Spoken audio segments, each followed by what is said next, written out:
Hi everybody. No blog this week, no blog for the last 2 weeks, so I'm doing my first video log. My name's Brett Deller, and for all of those who know me and support me and have signed up and clicked on and liked and sent me personal messages, etc., all the positive feedback, I want to thank you. I want to thank you for taking the time out and watching this video blog at the moment, this video log. I haven't done a blog for a couple of weeks, and the reason for that is because I've been procrastinating. So I'm used to doing the video, the blogs themselves, and I really appreciate the support that I've been getting from everyone who's been reading those. And when I first started doing the blogs, they were a little bit of a challenge, and especially when I came out of the closet about some of the issues that I had for the first time, it was quite daunting, and it did throw me about a bit. But the positive feedback has been amazing. I do the blogs for a couple of reasons. First, to share my story is to hopefully if I can make a difference in someone else's life, but it's also been very cathartic for me, which has helped me deal with some of my issues that I've been dealing with over the last 30 years or so. The reason why I've been procrastinating about the video log is that it has been, it's out of my comfort zone. It's not something I am comfortable with doing, but it's something that I want to make sure I do to make a bigger impact on people. So one of the reasons why I procrastinate is because you have that self-doubt. And so for the last couple of weeks, it's like, will I be good enough? Will it be good enough? Will it be perfect? Will I come across as a dickhead on the video, etc.? So all these negative thoughts go through around and around in your mind. And at the end of the day, nothing's perfect. I'm not perfect. It's going to be some areas where I swear, where I stumble over words, where I speak too fast. And you know what? It doesn't matter, because at the end of the day, as long as I'm getting my story across and I'm making an impact on this world, then that's all that matters. So one of the reasons why I want to do video logs is because I want to start sharing my ideas through the videos rather than just through Word, through the blogs themselves. But I also want to start interviewing people as well, and those people who have made a positive impact not only on their lives but those around them, and those people who want to share their stories about what they've been through and how they've come through the other side, and how they feel and what they're, because the emotions are one of the most untold stories about people's journeys. So I'll share some of my stuff at different times. I'll also hope to have people share their stories as well. So I already have a couple of people lined up for interviews in the future, but what I'd really like to do is hear from people out there. So if you do know anyone who's willing to share their story, who've been through some tough times and they've had some issues at different times, and they've come through the other side and they're making an impact on themselves and those around, and then please personal message me or call me or whatever the case may be, and get them in contact with me and see if we can organise a bit of a one-on-one chat that we'll just share between ourselves and maybe with 1 million people on the internet as well. So please let me know and see what we can do. So I'll give you a little bit about my story. I'm a chiropractor, and I live in the country about an hour south of Perth with my beautiful wife and our fur baby. And I've been a chiropractor, including study, for nearly 17 years now, and I love my job. I love what I do because I get to help people every day. Growing up through in the family, I have a very loving and supportive and nurturing childhood. Mum and Dad are brilliant, and as well as my siblings. And what happened when I was going through high school and whatnot, I was always the fun person, everyone's friend. As I got older, I was the life of the party, and it always looked like I had my shit together. But what happened when I was 6 years old is a neighbour took advantage of me sexually, and on several occasions I was abused. Now, I try to ignore that. And the psychology, I think, of of someone who goes through a trauma like that, especially when you're young, is you put it in a little compartment and you put it away. And that's how I dealt with it for a long, long time. And it never really felt like it affected me, and I just ignored it. I never told anyone about it, but I felt like I said, it didn't really affect me. But as I got to about 21, 22, things started to change and bubble up inside me, a bit like a little bit of a rumbling volcano, I suppose.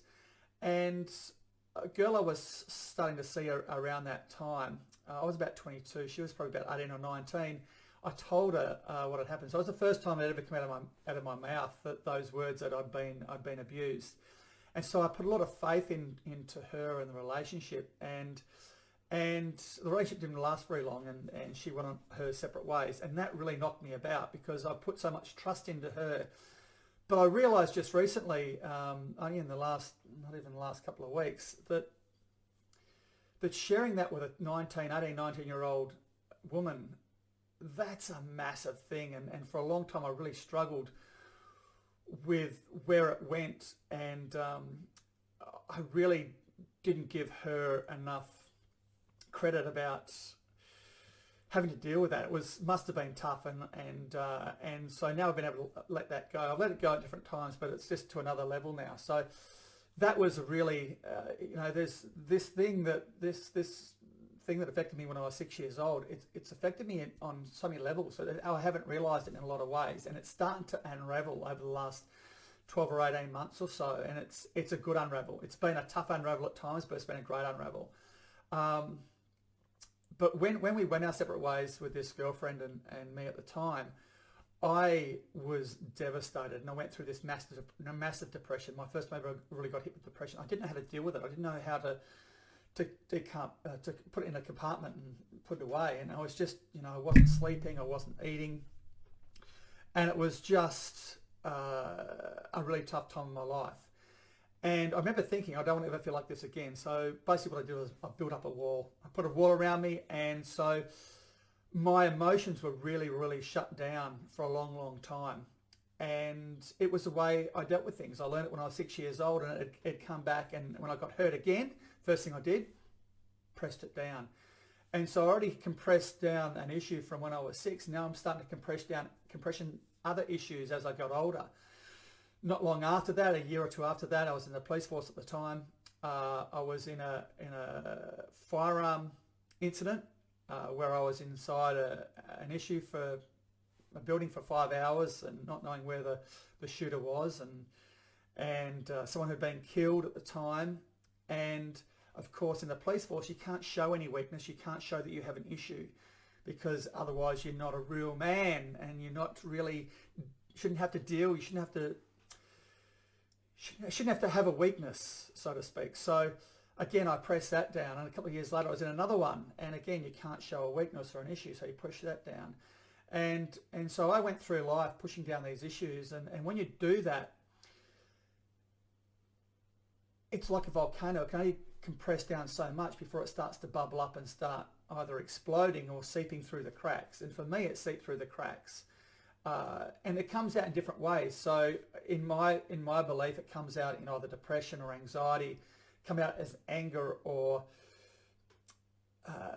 addiction. Addiction could be, drugs, alcohol, sex, gambling, etc., etc. But it also can come out as anxiety or illness, gut issues, cancer. But for me, it was depression. And I was a high-functioning person with depression, and I went through bouts of depression from the age of 22 through to 50, and really did go through months of it, but no one ever knew that I suffered from it. Very, very few people knew that I suffered from depression. I was lucky enough, I with my beautiful wife, she supported me immensely through my really down times, but at no stage did some of my close friends didn't even know, and definitely would never share anything with my patients or the outside world. But it wasn't just those who I was fooling, it was fooling myself as well. I didn't know who the real me was, because I was wearing this mask all the time, this mask that was basically, I'm okay. If anyone ever asked me how I was, I'm okay. If I was having a good day or a great day, I'm okay. If I was having a shit day or a terrible day, I'm okay. And that was the mask I pretty much wore 24/7, apart from when I was basically at home with Kim. And last year I was lucky enough, I did a couple of courses, and I've been listening to some self-help books, and I did these courses, and all of a sudden my mindset started to change. You know, there's other people out there who also have a history and also have issues, and it's okay to ask for help. And I did. I went off and I did this course. Now, I'd been to counsellors and psychologists and all sorts of things over the years, and they helped me get to certain levels of my life, but I never really cleared out that underlying core issue that was really stemming all the way from back when I was 6. And I was lucky enough to do these courses, and they helped me clear out that core issue, that demon that I've been carrying around for 46 years, 44 years. My maths isn't very good, for 44 years. But it also allowed me to build up a really good network of people that I could go to when I needed assistance to help me deal with certain issues. So I was very lucky that the last 18 months or so, I've been able to really unravel a lot of stuff very quickly. I'm in a really good headspace, a really good emotional space, and it's changed me, you know, and it's changed my outlook on life, and it's changed my passion and my views about what I want to do. What it's allowed me to do, it's freed up a lot of energy, it's freed up a lot of belief in myself. And what I really want to do now is, I feel like I've been existing for 50 years, and now I want to live life. I want to live life to my fullest. I want to actually make a difference in my life, but I want to make a difference in my community's life and make an impact on the world, and make a massive positive impact. I want men to know that it's okay to have issues. It's okay to have feelings. It's okay to struggle at times, but it's also okay to ask for help. So we have to change that mindset in men. And for me, it's really important that we get that message out there. And, you know, I'm at the stage now that I want to share my story, but I also want others to share theirs as well.